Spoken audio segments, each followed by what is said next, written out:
Hey monsters! Thanks for tuning in to Murder Murder News, the true crime cult for the latest breaking news, murdery memes, TV reviews, podcast recommendations, and all things spooky. If you've ever dreamed of sitting around and talking about true crime all day with your friends, this might be the cult for you.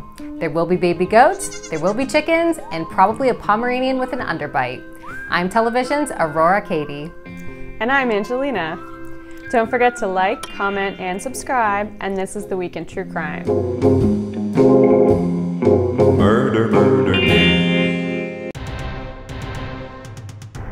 This week, Mona Wang, a nursing student in British Columbia, launched a lawsuit against the Royal Canadian Mounted Police.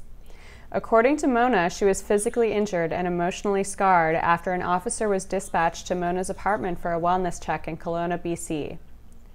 Mona's boyfriend called the police to request a wellness check because he believed Mona to be in great distress. When Officer Lacey Browning arrived at Mona's home, she was unable to stand, and Officer Browning demanded she stand up. And when Mona was unable to, she alleges that Browning then kicked her.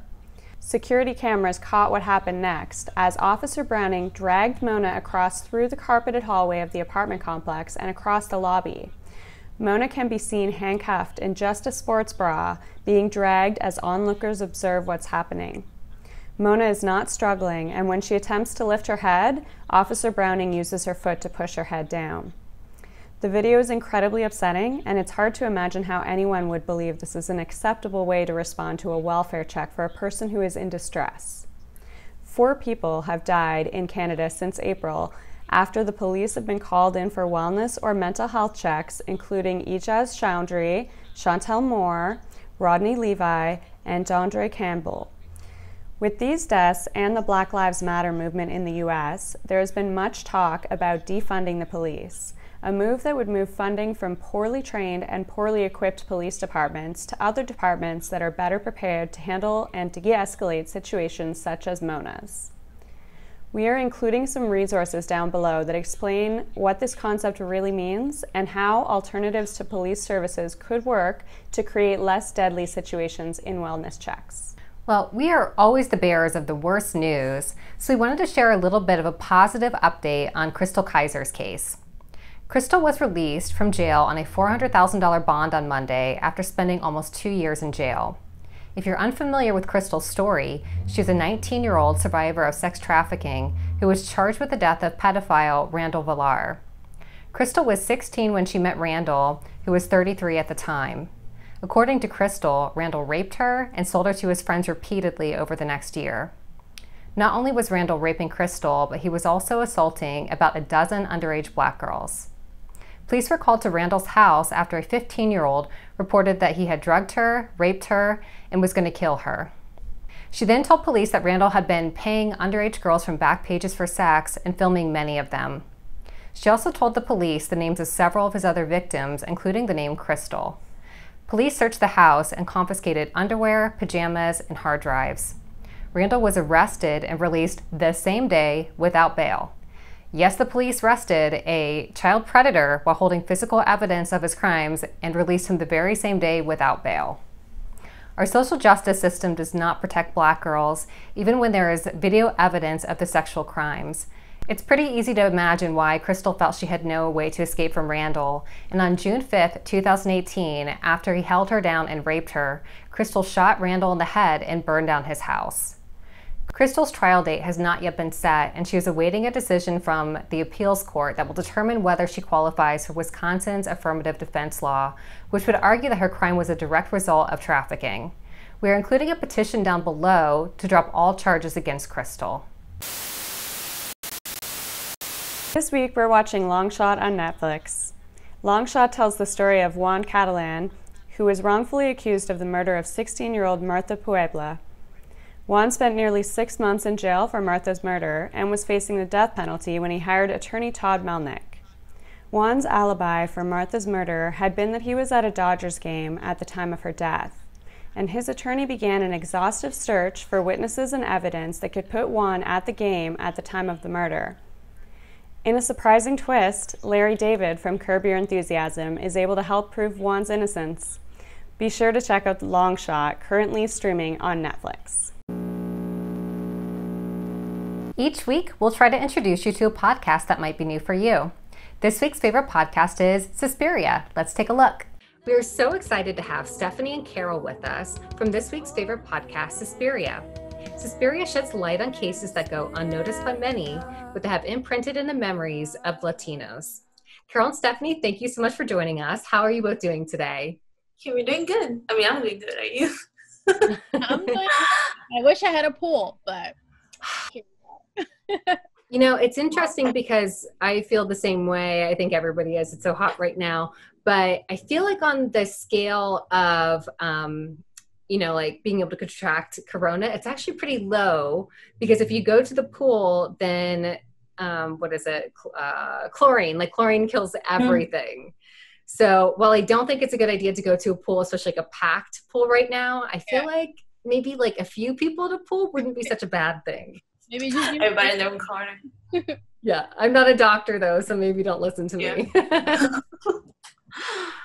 Well, ladies, I love your podcast so much. I'm such a big fan. I was wondering how you both met and what inspired you to start it.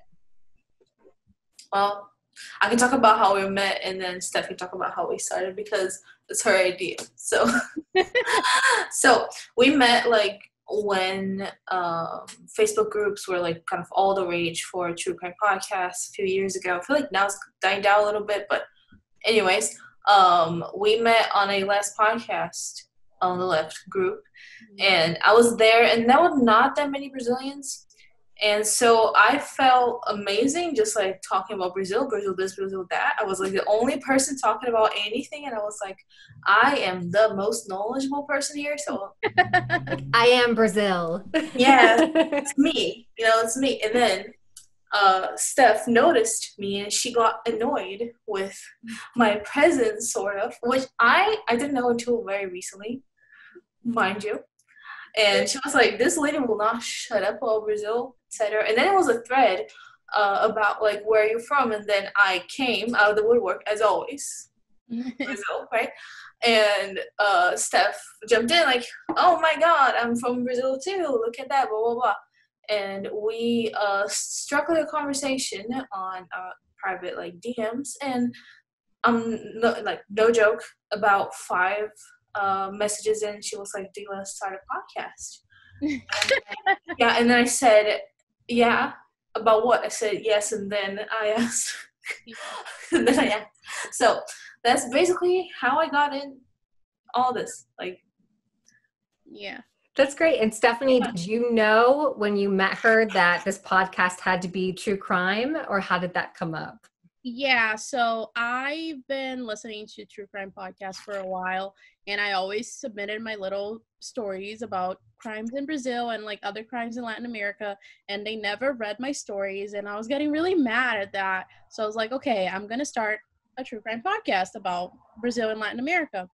And I found someone in a local group, and I was like, hey, does anyone want to start a podcast with me? And this girl was like, yeah, I definitely want to do it. And I was like, okay, let's meet up. We like arranged a date so we could meet each other in person. She flaked. And I was like, oh, well, great. Just my luck. And then about 6 months later, I met Carol online. And I was like, okay, let me try this girl. Maybe because she's Brazilian, she will be into this. And we like hadn't met, like we hadn't even talked, right, Carol?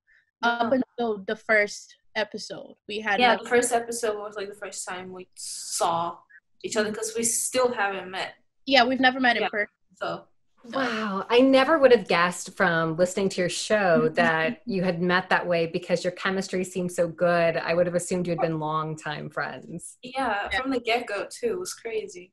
Yeah. That's so cool. Yeah. But we talk every day. Like, we're always texting. Constantly, yeah. So. I love that. Well, what is your true crime origin? What got you into it initially? So for me, I don't know exactly. I think it was just a combination of factors and kind of inevitable because I was always kind of interested on like the fictional side. So watch like CSI and like Dexter. I'm actually rewatching Dexter now, but I was just super into it like since I was like 13.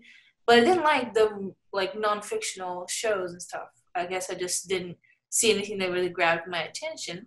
And it was like right around the time that I started listening to podcasts, but I was listening to like other topics. And I started like watching Forensic Files and stuff, and I went through the like iTunes like top 100 when it was iTunes a long time ago. Right. And I saw the last podcast on the left, and I really liked their art, and then I just started listening, like, and then one more, and now 2 years later I started a podcast, and now it's 2020 and I have two. That's nice. That's amazing. And Stephanie, how about for you? What was your origin? So I used to watch a lot of true crime, basically like retellings with my parents. And in my hometown in Brazil, there is a radio station that had a true crime show where they would tell like the story of one crime every day, right around the time when my parents were coming home from work, and I used to go to work with them. So we always like listened to that. But I would say that the first time I myself was like, okay, I need to look this up, was when I saw an episode of Killer Kids, and I was actually at the YMCA walking on the treadmill. Wow. And yeah, and the episode about Shanda Sharer came on, and I was like, this is bananas, because these are teenagers killing each other. And I'm like, okay, I can vibe with this. And I started researching, and that was when I was 16. So wow, that show is so good. And we actually had one of the producers of the show, Bethany Jones, on our show a few weeks ago, which is pretty amazing. And that was actually kind of how she got into, or what helped her discover her love of true crime. She was offered this job. She'd been working on other documentaries and such on that show. And like, what a way to kick it off, like go straight into Killer Kids. No, definitely. It's so good. Well, one of the things I love about your podcast is you start each episode with a song. It's so cute. It's so adorable. Is it something you like? Do you know the song in advance that you're going to sing? And is there any way we could convince you to do a song for us today? Oh my God. So we started singing the song because Carol edits the episodes. And she was like, okay, because we have 2 separate audio files for every episode. She was like, okay, let's sing a song so I can sync the audio. What a bad idea. It doesn't work. It didn't ever work. It never worked. But then like, one day I just left it in. Yeah. It's usually like we will decide like 1 second after we hit record. We're like, okay, let's sing something. You're on the spot. You pick a song and we can sing. Oh, okay. Let's do something really hard. Let's do some Lady Gaga and just go like old school Poker Face. Okay. Oh, I think Poker Face.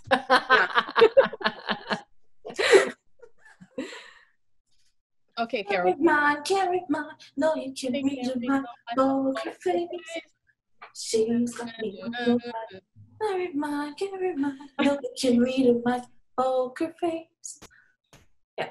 Usually the dance doesn't translate well on audio because always but no, you guys got that. We got the dance too. Like that's how it goes. That's how it comes together. I love it. Yeah. Usually.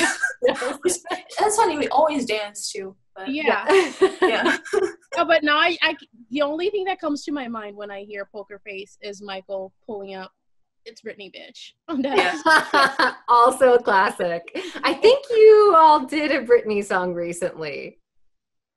I think we did Baby Tons. Time. I think so. I think I remember a Britney song because I almost had a Britney song, but I was like, y'all have already done that. Let's go Gaga.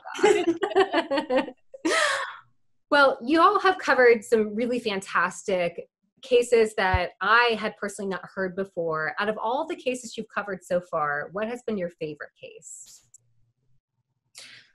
So my favorite case, like I have tons that I'm very proud of, but this one was like a huge buildup because it is my absolute favorite case. If you can have like a favorite crime, but it's something that kind of like I saw happening, so it was like, whew, you know. And when we started the podcast, it was actually the first case I wrote down on the list, and I was like, this is absolutely one that we have to do. There's no debate.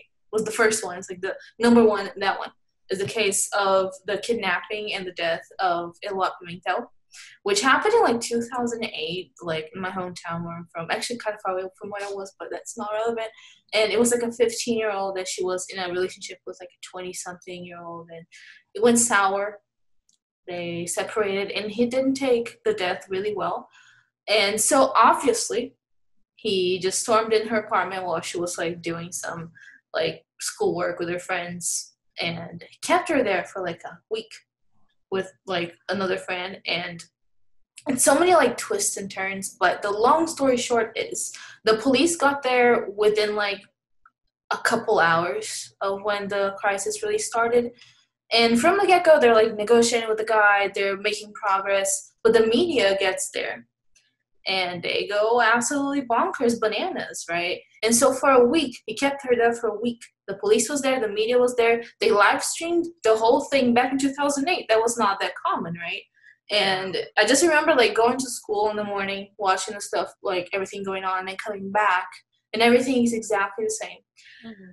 And for a week. But then it got to a point that the whole story just got so like profitable because people wouldn't take their eyes off the screen, and not much was happening. But like sometimes she'll like come out and like ask for something and say something. Like there's this pictures of her like asking people to stop, like stop, and they didn't stop filming or anything.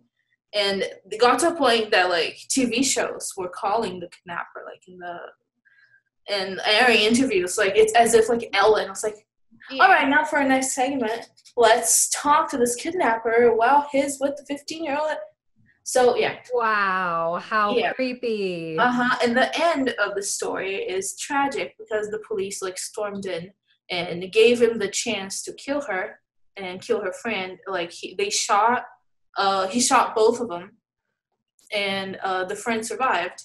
But she died on the way to the hospital, also because, like, there was so much police officers, so much that the medics couldn't get to the apartment. Oh. And so, yeah, she ended up dying. And so it's, like, it's something that is fucked up because the police killed her, the guy killed her, and us, the spectators and the media, killed her also because if this wasn't so big, she might have survived. So it's like, how are we not talking about this? Like, how is anyone else not picking this up? Like, it's crazy. I can't believe I've never heard that before. Wow. It's our 50th episode, which we don't have numbers on the episodes anymore, but it's ELOA. If you type in that, we'll go through the episodes and you're gonna find it. And listen to it. I will be sure to. So many twists and turns. It's crazy. Wow. And Stephanie, how about for you? And I hate to use the term favorite, but which one has been like really interesting for you to research and such? So definitely the Karanjiro massacre. So if you just type Suspiria and then massacre, I think that's the only massacre we've done so far. No, we've done 2. Well, the one that starts with a C. No, the other one also starts with a C. God damn it. What are the chances? Both of them then. Anyway, so basically Karanjiro was this big prison complex in Brazil. It doesn't exist anymore. After this happened, they had to fucking tear it down. But there was a riot in the prison, and basically what happened is the police and the military showed up, just shooting everybody. They killed over 100 people, injured like a lot of prisoners, and it was the first time that I thought, oh my God, the police are not always good guys.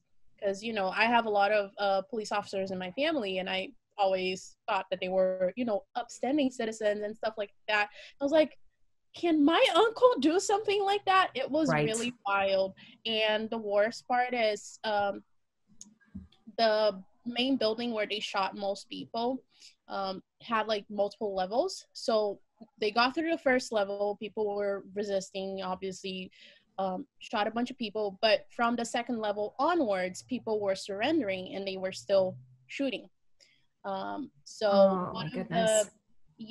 of the biggest things that the survivors say is, you know how in The Shining there's the elevator scene with the blood? So they could see that down the stairs, like the blood flowing down the stairs of the prison. And there's a movie about it too. which I saw when I was little. And then, because I thought it was all fiction, because you don't think that things like this actually happen. And then I looked That it up. could happen. Yeah. And I was like, oh my God, this is real. And it's disgusting. What year was this?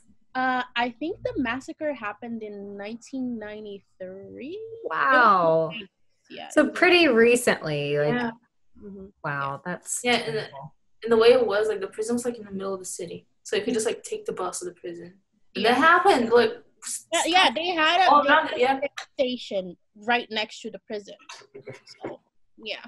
wow. Well, ladies, those are fantastic stories, and I can't wait to check them out. Thank you so much.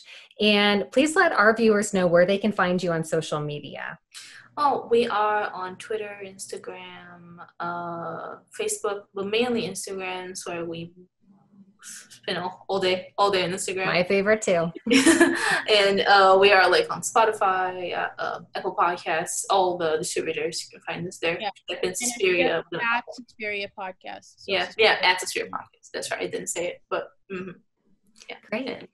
Well, be sure to subscribe to Suspiria Podcast wherever you listen to podcasts so you don't miss a single episode.